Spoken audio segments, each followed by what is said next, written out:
El Ministerio de Educación presenta Educativamente, un podcast sobre el bienestar socioemocional de nuestras comunidades educativas. Este podcast está compuesto por una serie de conversaciones con especialistas que nos entregan recursos y herramientas pedagógicas para fortalecer el bienestar socioemocional de nuestras comunidades educativas. Este espacio es promovido por el Ministerio de Educación. ¿Qué tal? ¿Cómo están? Bienvenidas y bienvenidos a este espacio de conversación. En este capítulo hablaremos de la riqueza de la diversidad desde una definición actualizada e inserta en el ámbito docente hasta su posible propuesta para el abordaje. Para hablar de este tema conversaremos con Antonio Moreno. Antonio es psicólogo infanto-juvenil, candidato a doctor en psicología por la Universidad Diego Portales, es magíster en psicología social por la misma universidad y magíster en psicología clínica de la Universidad Andrés Bello. Actualmente se desempeña como docente universitario, investigador en materias de inclusión y también es psicólogo clínico. Bienvenido, Antonio, ¿qué tal? ¿Cómo estás? Muy bien, muchas gracias, Román. Bueno, gracias por estar con nosotros en este espacio de conversación. ¿Te parece si para abrir la conversación comenzamos definiendo qué es la riqueza en la diversidad? Sí, la diversidad parece ser hoy día un concepto muy importante para toda la sociedad, no solamente para el contexto escolar. Y genera una serie de debates, despierta las perspectivas de cada una de las personas, y esto en la escuela es crítico. No siempre fue así.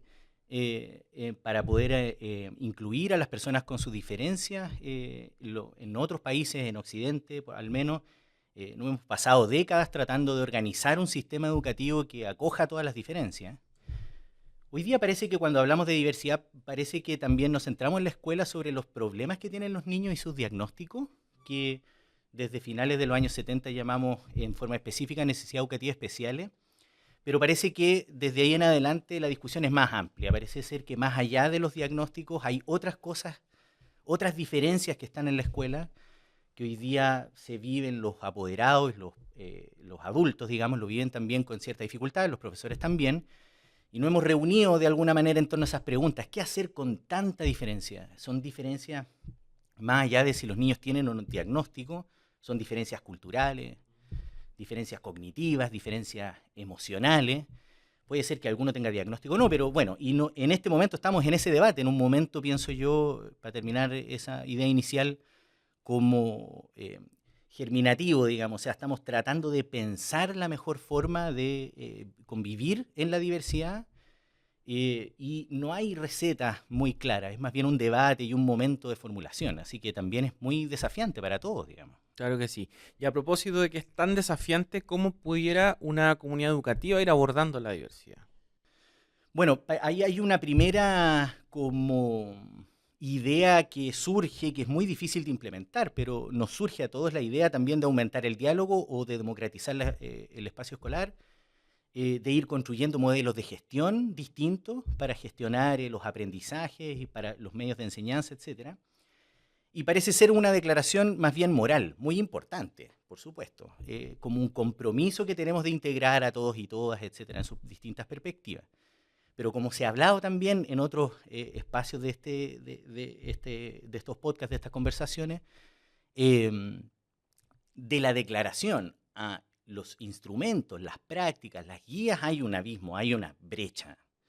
Y ahí es donde más que buscar una fórmula en particular, parece que estamos todos convocados más bien en un diálogo en la escuela a generar prácticas, ¿sí? Y ahí todos traemos algo. Yo pienso, de pronto estos debates van excluyendo ciertos aprendizajes. Hay aprendizajes que son más tradicionales, más instruccionales, que les han funcionado ciertas cosas. Otros nuevos profesores que entran al campo laboral con otras didácticas, otras miradas. Y a veces, por ejemplo, esa diversidad que pasa en los profesores puede verse o experimentarse como algo negativo, como algo que de repente pueda venir alguien y decir, ya, bueno, se acabó la discusión, ahora se va a hacer de una sola manera, como poner orden. Y la verdad es que cuando hablamos de la riqueza de la diversidad, parece ser de que hay que aprovechar esas diferencias metodológicas para poder generar una práctica mucho más robusta. Y eso, más bien en eso estamos, en la formulación. Y ahí cada uno puede ir contando desde sus distintos haceres qué es lo que va viendo, qué va funcionando con eso, ¿no? Claro que sí. Y en ese sentido, ¿qué podríamos decir respecto de esta riqueza en la diversidad? ¿Cómo afecta, cómo influye en el ambiente en las aulas, por ejemplo? Parece ser de que cuando tenemos en perspectiva el problema de la diversidad, aparece la dimensión del conflicto. Podría ser que, por ejemplo, hayan diferencias que estén pensadas como desregulaciones emocionales, por ejemplo, los niños, pensando en los aprendizajes de los niños. Mientras tanto, estén todos haciendo la misma actividad y estén más o menos sintonizados con la misma actividad, digamos que no aparece el problema de la diversidad como una dificultad. O podría pensarse, por ejemplo, la diversidad antes del conflicto de una manera distinta, como por ejemplo, si el profesor está preguntando, bueno, ¿qué es para ustedes esto? ¿Cuál es su experiencia, su contexto, sus intereses en base a una actividad? Entonces un niño levanta la mano y dice, yo, en caso de mis papás hicimos esto, en mi caso hicimos esto otro con mis amigos, y ahí el aprendizaje se contextualiza. Pero ¿y qué pasa cuando alguien no responde esa pregunta? O no entiende esa pregunta, o responde a algo que no tiene que ver con el objetivo que se está planteando, o se genera una controversia entre los niños que opinaron de una manera y después opinaron el otro de otra? Entonces ahí surge el problema de la diversidad como un conflicto. Entonces es como decir, ya, algo tenemos que hacer como para remediar la diversidad, hacer que ellos cambien eso y vuelvan de nuevo a estar en una especie de homologación, que también lo hemos escuchado en otros espacios acá, estas mismas ideas, ¿no?, que están circulando. Entonces, parece ser, hay una especie de círculo vicioso, parece esto también no nos pasa solamente en nuestro país, sino que también cuando uno ve las políticas públicas internacionales, aparece esta problemática. Una problemática que en términos como de la discusión académica y de los activismos también, viene de esto que se llama de la integración a la inclusión. Está asociado a las necesidades educativas especiales, pero es como partimos primero por integrar a aquellos niños que tienen ciertas dificultades para responder a lo que se les pregunta o que responden de otra manera. ¿Y qué hacemos con esos niños? Bueno, tratar de generar algunas estrategias o remediales para que el niño deje esa diferencia de lado y pueda establecer algo común con el resto.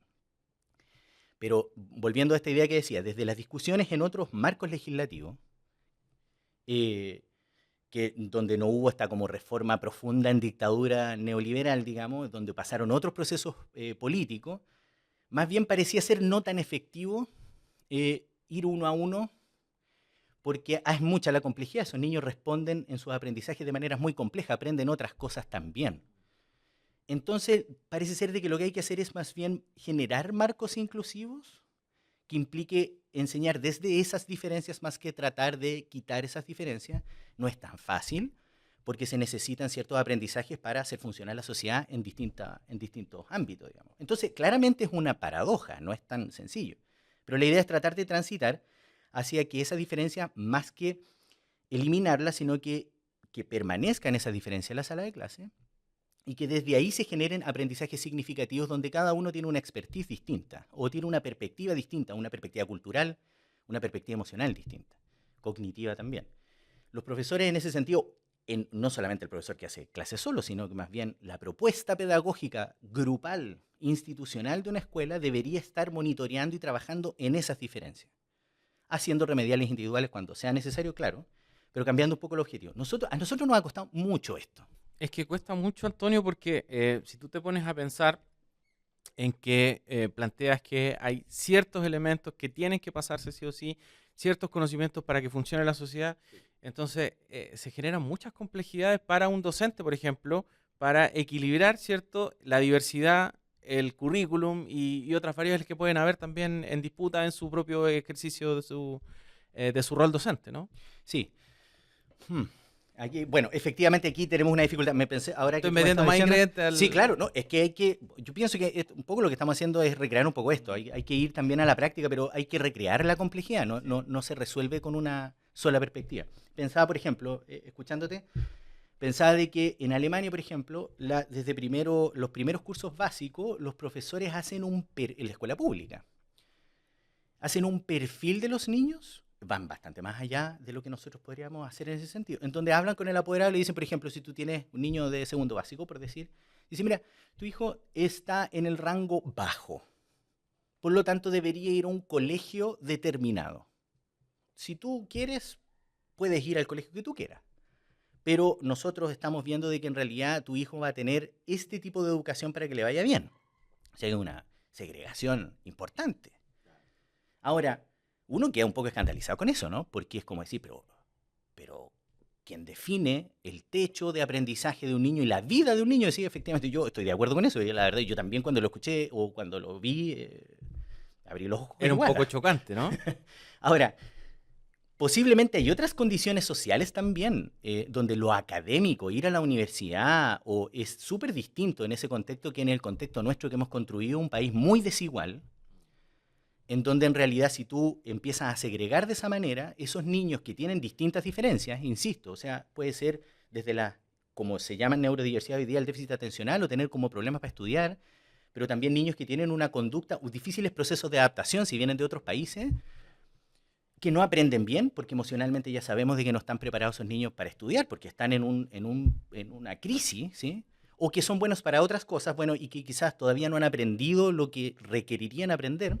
Bueno, asumiendo todas estas diferencias, en nuestro país, esas diferencias implica quedar fuera y dificultar enormemente la sobrevivencia, ni siquiera mejorar la autoestima, estas cosas que, esto como objetivos de la diversidad o del primer mundo, o sea, no es solamente sobrevivir, es sentirse confiado, sentirse experto en lo que uno hace, sentirse reconocido por las comunidades en que uno es bueno en lo que hace, sobrevivir dignamente y también ir a vacacionar a propósito de algunas declaraciones en la opinión pública en el último tiempo. O sea, sí, son todas esas cosas básicas, no son lujos. Entonces, claro, si uno lo piensa de esa perspectiva, por ejemplo, en sociedades que también tienen un concepto de diversidad que es amplio en su construcción completa, institucional, entonces quizás ya no es tan terrible pensar de que hay distintas trayectorias que pueden partir en el caso de los niños. ¿Podríamos aplicar eso en Chile? No, porque si hiciéramos algo así, habrían un montón de niños que simplemente quedarían fuera de las pocas cosas que nosotros tenemos socialmente como para poder tener una vida digna. Claro. Entonces también hay que sumar. Quiero tomar la pregunta porque tú... Claro, seguramente en Alemania, que a ti te dicen, tu hijo puede ir a una escuela en donde el nivel de aprendizaje es un poco más lento, hay otra fórmula, y ahí él va a estar con compañeros de curso que están más o menos en su mismo nivel de aprendizaje, pero ir a una escuela en un barrio en Alemania o ir a una escuela en otro barrio en Alemania es más o menos lo mismo. Acá en Chile, si tú vas a una escuela en un barrio o vas en otra, es como ir a un país distinto. Sí, claro. ¿No? Hay unas diferencias abismantes, la segregación es tremenda, entonces como todavía no se ha recuperado toda la educación pública en Chile, todavía está en manos de los municipios tienen realidades muy distintas, no es lo mismo estar en el Colegio Municipal de Las Condes que estar en el Colegio Municipal de La Pintana. Todavía se plantea esa dicotomía que tú analizas, ¿no? Que la gente se escandaliza y dice, pero ¿cómo? Claro, claro. Entonces, ahí efectivamente se le puede cargar, avanzando un paso en como especie de base en la que estamos estableciendo la conversación. Entonces, digamos que puede verse aún un poco más difícil o más pesada la carga del docente que a través de una actividad o la adecuación de una actividad tenga que resolver este problema. No es posible. Entonces quizá una alternativa, bueno, pero algo hay que hacer.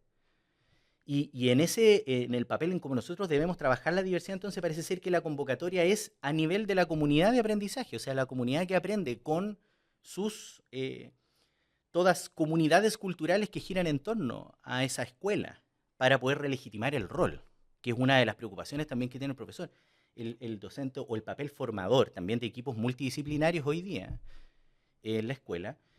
Parece ser, dicen los profesionales que trabajan en la escuela, no es reconocido tampoco por las comunidades, claro, porque no alcanzan a cumplir sus expectativas. Hay una promesa incumplida ahí.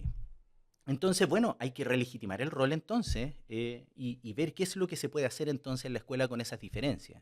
Y eso necesariamente requiere la participación de los padres o las comunidades en la forma en cómo adecuamos los aprendizajes en esas comunidades, entendiendo que también tenemos que cumplir con algunos aprendizajes en nuestro sistema que va hacia la estandarización y que algo debemos también tributar a eso, pero también hay otras dimensiones, y esas otras dimensiones tienen que ver con estos aprendizajes emocionales, cognitivos, culturales, que le dan el espacio de aprendizaje significativo también a un niño. Digamos que, por ejemplo, bajando también a las prácticas, ¿no? O sea, si los niños no están emocionalmente preparados para recibir ese aprendizaje, siendo un poco distraídos o teniendo poca paciencia, o teniendo discursos en casa muy conflictuados con la integración al país, y llegar con esa incomodidad, con esa tensión, a poder resolver, ejercitar problemas, por ejemplo, no parece algo muy adecuado, a pesar de que haya una metodología diferencial para poder llegar al objetivo. Entonces, lo que requeriríamos entonces hacer es que generar esas estrategias grupales. Son cosas que nosotros hemos conocido de las prácticas pedagógicas desde muy antiguo. Antes, por ejemplo, que desde la psicología, yo hablo también desde la perspectiva de la psicología y, bueno, desde el sesgo del campo como de estudios donde estoy, que tiene que ver con esas grupalidades de niños. Pero son saberes de enseñanza, de formación, que los profesores han abrazado tradicionalmente y es parte de sus debates históricos. La gestión de comunidades y de grupos de personas y niños, en este caso, que aprenden. Por lo tanto, volver a eso implica también hacer grupos también con los profesores y poder recuperar esa grupalidad. ¿Para qué? Para poder trabajar en las diferencias que existen con esos niños y donde fundamentalmente el grupo sea el mediador de ese aprendizaje. ¿Qué pasa entonces con ese niño que tiene un problema emocional o que tiene algún problema cognitivo? En ese momento en particular, que no logra dar con el tono de lo que hace el resto de los niños, el grupo de alguna manera empieza a mediar ese aprendizaje, empieza a ser significativo ese aprendizaje, y es algo que vemos en la investigación que toma tiempo. Incluso en las investigaciones de trabajos con niños en contextos lúdicos, además, que son muy provechosos, lo que hemos visto en la investigación que tiene más evidencia, es que eso se demora al menos entre 4 o 8 o 10 veces sesiones de hacer el mismo trabajo en grupo para que haya un cambio en los participantes. Porque eso requiere, primero, tiene que haber confianza, tiene que haber interdependencia. Estas cosas están descritas en los aprendizajes colaborativos desde hace ya un par de décadas. Son con distintos niveles de aprendizaje, con distintos roles, en la medida que se vayan formando esas grupalidades, y eso como tradicional de esa enseñanza, tradicional de estar en ese proceso, en esa ritmicidad, se van ubicando los niños en su rol, en su expertise, que son distintas, que son diversas, y se genera un aprendizaje significativo y una producción común, y ahí el grupo es el que está mediando. Parece que por ahí eso también se puede mostrar como estrategias también de aprendizaje socioemocional o resolución de conflictos, y que de alguna manera son resultados que deben tributar a las familias, para que las familias colaboren, donde la familia va a la reunión de apoderados y puede también ver de que hay algo que en esa grupalidad de los niños que pelean, pero en realidad que trabajan juntos, que tienen una interdependencia en su trabajo, resuelven esa dificultad en conjunto, suben estas autoestimas, por decirlo de alguna manera, y eso resuelve también un problema en estas familias que están incómodas por sus diferencias cognitivas culturales. Y el colegio produce algo.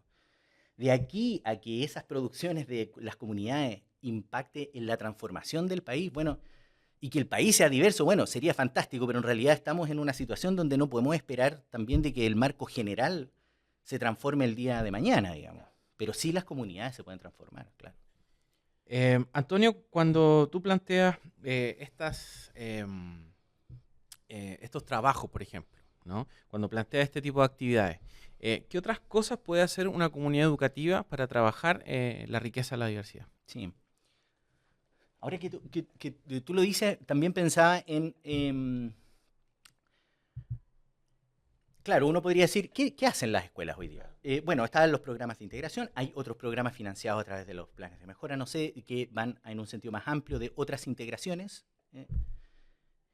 Ya, pero ahí, por ejemplo, hay un papel súper importante respecto a los expertos que están fuera de la escuela. Entonces, por ejemplo, hay un niño que tiene dificultades, y si hay un profesor que está gestionando niños que tienen dificultades con esta actividad general, bueno, digámosle al psicólogo o a los terapeutas o al psiquiatra que están fuera de la escuela y lo esperan, así como, ya, ¿qué vamos a hacer? ¿Cuál es la estrategia de un niño? No, es que estamos esperando el informe, ¿sí?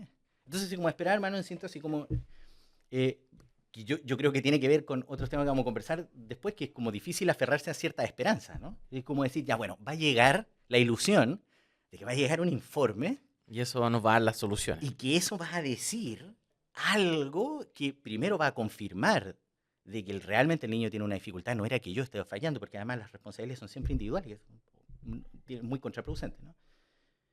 Y segundo, de que va a haber una solución. ¿Y qué pasa? Es muy frustrante, a pesar de que pase una y otra vez, muy neurótico, como dicen los psicoanalistas, digamos, porque se espera de nuevo y vuelve a repetirse el problema de que el informe dice lo mismo. Un poco cortar, pegar, ¿sí? Siéntelo adelante, trátelo con afecto, preocúpese de la dimensión socioemocional. Entonces, pero el gesto es al revés. Yo por lo menos comentaría más bien visto desde la perspectiva inversa, ¿no? Que es ¿qué es lo que esperará el clínico o el terapeuta de la escuela? Entonces es al revés, o por lo menos uno lo puede pensar así. Lo que los espacios clínicos se ven son más bien algunas características que pueden ser transformar un malestar en el niño significativo, pero que fundamentalmente se desarrollan, cambian y se transforman en lugares, por ejemplo, como la escuela. Entonces, lo que el clínico podría decirme, actualmente el niño está así, se ve así, este es su estado actual. Y posiblemente si ustedes hacen todo ese repertorio metodológico participando en la comunidad, eso debería decir a lo mejor el informe completo si tuviera el tiempo de hacerlo, ¿no? Si estuviera activa la comunidad, si tuviera un rol, tuviera un grupo significativo de trabajo, de afectos, de intercambios emocionales, etcétera, entonces podríamos ver cambios muy importantes en esta línea y por favor ustedes podrían mandarnos un informe a nosotros para saber cómo seguir el tratamiento clínico, ¿sí? Entonces parece ser como una especie de incomunicación. No hay que esperar a que llegue a ser clínico los problemas de la escuela, sino que más bien las herramientas para hacer diagnósticos integrales de los problemas de los niños están en la escuela, ya están. No sé si es tan necesario buscar una capacitación. Sí, posiblemente esas herramientas no están, pero hay que construirla a partir de la diversidad. Hoy día tenemos escuelas donde hay profesionales de distintas perspectivas. Claro, no solamente profesores que estudiaron pedagogía en la universidad, sino que también hay otros profesionales que están trabajando en las escuelas, ¿no? Algunos son profesionales de la escuela, otros son asistentes de la educación, etcétera. O sea, y se ha ido diversificando también porque los programas del Ministerio de Educación exigen que haya profesionales de otras áreas también involucrados en la comunidad educativa. Como tú dices, efectivamente, es interesante porque nosotros tenemos eso, está declarado eso, y es un valor enorme. Ahora, estando todos presentes en la escuela, como que falta que nos pongamos en alguna tarea en particular. Pero parece ser que a pesar de que hay muchos profesionales distintos, incluso también, como tú dices, rescata también el papel súper importante que tienen los asistentes de la educación no profesionales, que establecen relaciones vinculares con los niños y las familias muy importantes, formativos, estructurales, muchas veces esas relaciones hacia el futuro. Pero a pesar de que está esa diversidad, no están las prácticas orientadas a que todos nos reunamos, imagínate, en una reunión realmente global, donde también puedan intervenir en estas reuniones formativas, donde hay pedagogos, otros profesionales y asistentes de la educación no profesionales, que podamos tener una visión integral del niño y de cómo ese niño se comporta en sus grupos de referencia, donde juegan, donde pelean, donde construyen identificaciones, donde se desarrollan socioemocionalmente, donde desarrollan su relación a las tareas, donde construyen también roles de producción, porque uno no trabaja solo nunca. Entonces, uno siempre trabaja con otros y cada uno hace algo para una producción general. Claro. Antonio, si tuviéramos que entregar algunas propuestas a la escuela para trabajar la diversidad, ya hemos conversado en términos generales, pero si tú las tuvieras que puntualizar, ¿qué propuestas habría que una comunidad educativa pudiese tomar en consideración para trabajar la riqueza de la diversidad? Si la pregunta fuese al menos un eje, una pregunta, un camino, yo elegiría pensar en el trabajo grupal como mediador de los aprendizajes.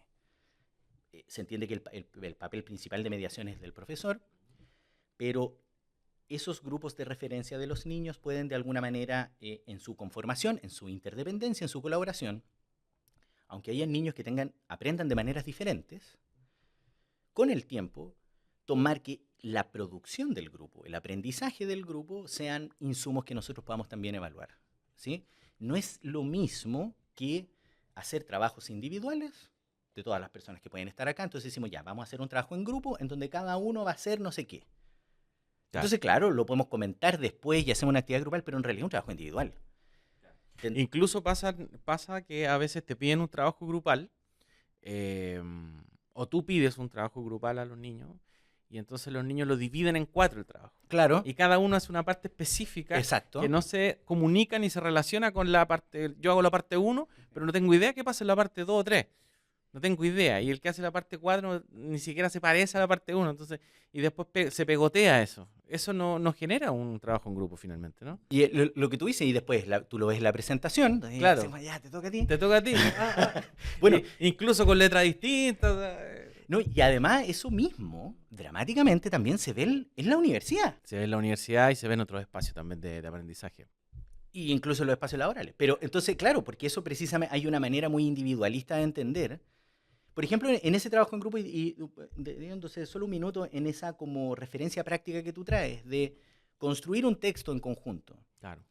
Entonces, no es lo mismo colaborar durante un tiempo, investigar durante un tiempo, donde cada uno acomoda un rol y somos interdependientes en ese rol para producir un texto que va a ser a la medida, no de uno, sino que a la medida más bien de lo que el grupo pudo hacer. No es lo mismo que esta práctica que tú estás ilustrando de forma tan precisa, que es como especie de collage de intervenciones individuales. Ahí hay una herramienta práctica súper importante, porque además tiene otras ganancias, además de, por ejemplo, generar un trabajo real y significativo en todos los niños a pesar de sus diferencias, con sus diferencias. También empieza a generar lazos muy profundos que involucran a las familias y empieza a generarse algo que el colegio busca, generar, que es el compromiso de la comunidad. Y ese compromiso de la comunidad es en base a las tareas, es al trabajo hecho, no solo a una declaración, a un discurso, digamos. Claro que sí. Bueno, se nos ha ido pasando volando el tiempo, Antonio, en esta conversación de la riqueza de la diversidad, así que queremos agradecerte por tus reflexiones y también por tu experiencia y por entregarnos también algunas guías que pueden ser de utilidad para quienes nos están viendo o escuchando por distintas plataformas. Muchas gracias, Antonio. Encantado, pues muchas gracias, Raúl. Muchas gracias a ustedes también que nos han ido siguiendo en distintos capítulos de esta serie de conversaciones con especialistas que nos van entregando herramientas para mejorar el bienestar socioemocional y la salud mental de nuestros docentes. Nos volvemos a reencontrar en un próximo capítulo. Muchas gracias. Este podcast está conformado por una serie de conversaciones con especialistas que nos entregan recursos y herramientas formativas pedagógicas que fortalecen el bienestar socioemocional de nuestras comunidades educativas. Las y los invitamos a seguir viendo este espacio que es promovido por el Ministerio de Educación. El Ministerio de Educación presentó Educativamente, un podcast sobre el bienestar socioemocional de nuestras comunidades educativas. Ministerio de Educación, Gobierno de Chile. Chile avanza contigo.